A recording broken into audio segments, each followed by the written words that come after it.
saya telah membaca dalam botol-botol akhbar di Age, The Straits Times, The Straits Times Singapore, Berita Harian dan lain-lain bahawa bekas setiausaha politik kepada Datuk Seri Anwar Ibrahim, iaitu Perdana Menteri, iaitu yang bernama Farhaj Wafa Salvador, melalui syarikat pelaburannya Rosetta Partners Sdn Bhd telah membeli saham berjumlah sebanyak 16.1 juta unit, iaitu anggaran nilai lebih kurang 40 juta. Sebuah syarikat iaitu Hi-Tech Padu, iaitu syarikat yang disenarai pendek untuk kontrak kerajaan bernilai 1 bilion. Oleh kerana projek yang berkaitan tersebut menggunakan dana kerajaan atau dana awam yang besar, dan individu di atas Farhaj ini adalah individu berprofil tinggi yang mempunyai kaitan dengan ahli-ahli politik dalam kerajaan, saya khawatir sekiranya terdapat unsur-unsur pelanggaran undang-undang dalam urus niaga di atas. Ini termasuk pelanggaran Seksyen 188 Akta Pasaran Modal berkenaan maklumat dalaman atau insider trading, atau apa-apa unsur undue influence atau mempengaruhi proses perolehan kerajaan seperti yang dinyatakan dalam portal media The Straits Times Singapore bertajuk Ex-Aide of Malaysian PM Anwar takes major stake in tech firm Racing Governance Concerns bertarikh 17 Mac 2024 yang mungkin bercanggah dengan mana-mana seksyen dalam bahagian 4 Akta SPRM atau mana-mana peraturan perolehan kerajaan. Saya membuat laporan ini sebagai seorang rakyat Malaysia yang bertanggungjawab yang ingin melihat negara ini bersih dari gejala rasuah dan kronisma ke arah tata kelola yang lebih baik.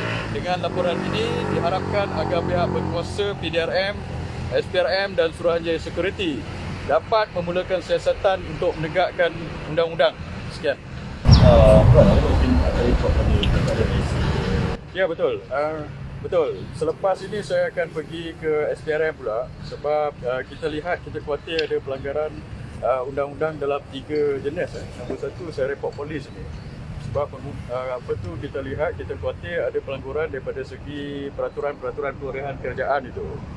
Dan juga kalau ada pelanggaran daripada segi amalan PA, daripada Akta Penggubalan Wang Haram ni. Kalau ada pelanggaran daripada segi itu, maka polis yang kena siasat gitu.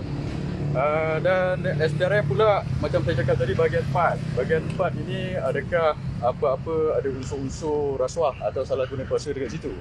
Sebab apa orang kata, macam saya cakap dalam laporan saya, individu ini adalah berprofil tinggi. Dia kita lihat mempunyai kenalan yang ramai dengan ahli-ahli politik dalam kerajaan. So adakah unsur-unsur dekat situ, dan satu lagi unsur mempengaruhi macam mana perjalanan kontrak ini. Dan satu lagi serunya security. Saya akan menulis secara rasmi kepada Suruhanjaya Security sebab mengikut CMSA, Capital Market Service Act, ataupun Akta Pasaran Modal ini dalam Seksyen 188 itu berkenaan dengan insider trading. So sebab itu saya tanya kepada Farhaj ini dalam Facebook saya melalui sosial media sama adakah dia mendapat maklumat dalaman ini.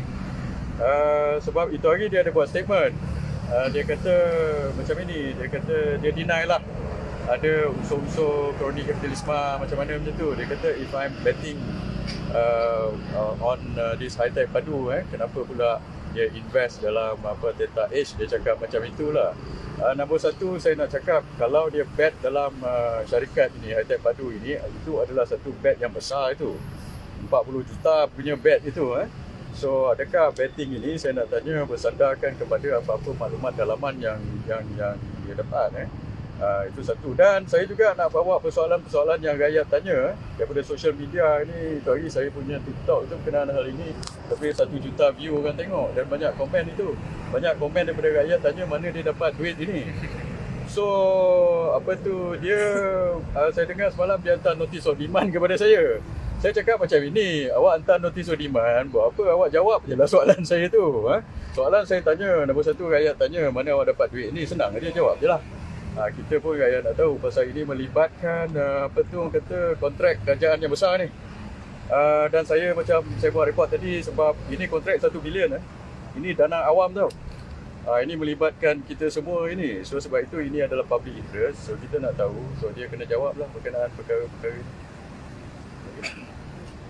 report ada sejumlah bukti ataupun report itu berdasarkan sebab dia enggan jawab persoalan tu?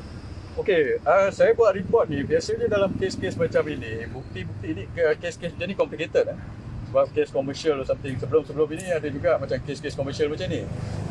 Dan pihak berkuasa lah biasanya ada capability dengan capacity untuk mencari bukti ni. So kita gaya biasa macam mana pula kita nak pergi pada sistem-sistem macam ini semua. So sebab itu kita buat report. Dan sebelum ini saya tengok banyak aja kes terutama yang melibatkan individu-individu profil yang berprofil tinggi pembangkang. Dalam ini mereka kena siasat, tak ada report pun kena siasat. So saya ingat kali ini kerajaan bukan saja perlu siasat pada individu dalam pembangkang lah. Kalau individu yang berkaitan kerajaan pun untuk adil mereka kena mulakan siasatan juga, terutama apabila individu ini yang rapat dengan kerajaan ini mereka boleh mempengaruhi kasar atau keputusan kerajaan dalam pembangkang. Mereka bukan lagi dalam kerajaan, so mereka tak boleh pengaruhi. Kalau mereka ni boleh, kalau dalam kerajaan ni pula mereka boleh pengaruh keputusan kerajaan, pengaruh kemungkinan besar boleh mempengaruhi penggunaan dana awam ini. Ini adalah lebih kritikal. So, sebab itu saya nak pihak kuasa siasat dan mencari bukti. Paling senang sekali saya nak cakap pada Farah sini, jawab je lah soalan ini. Itu je lah dulu. Lepas itu kita go from there.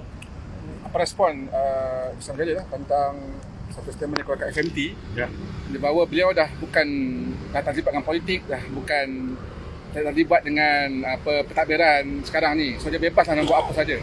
Itu dia cakap. Dia of course dia boleh cakap apa sajalah. Dia boleh claim macam-macam lah.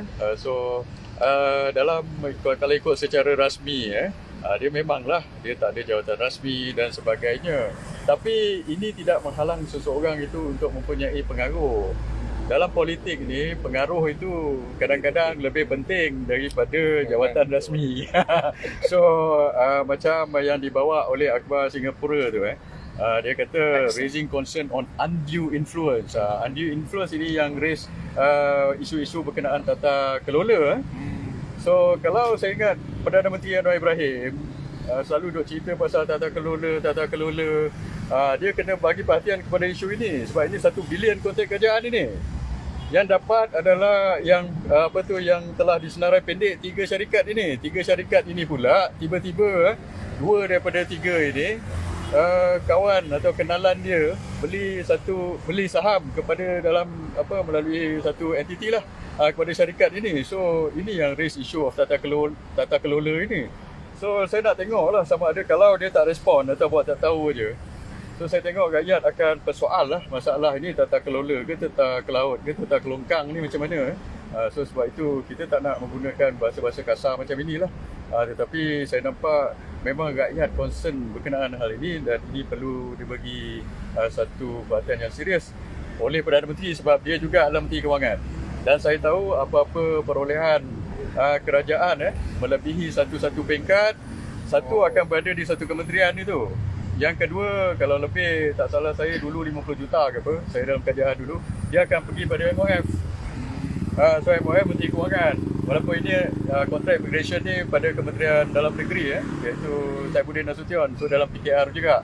Ini yang kita nak tanya ni macam mana. Dan lepas tu satu lagi ini keluar sikit daripada topik ini, saya nak tanya juga Anwar Ibrahim. Dulu bukankah dia selalu laung-laungkan kata nak open tender lah, tender terbuka dan sebagainya. Ini 1 bilion punya kontrak. Saya dengar syarikat ni disenarai pendek. 3 syarikat disenarai pendek. Senarai pendek ni bukan open tender. So macam mana ceritanya ni? So dia kena jawab lah.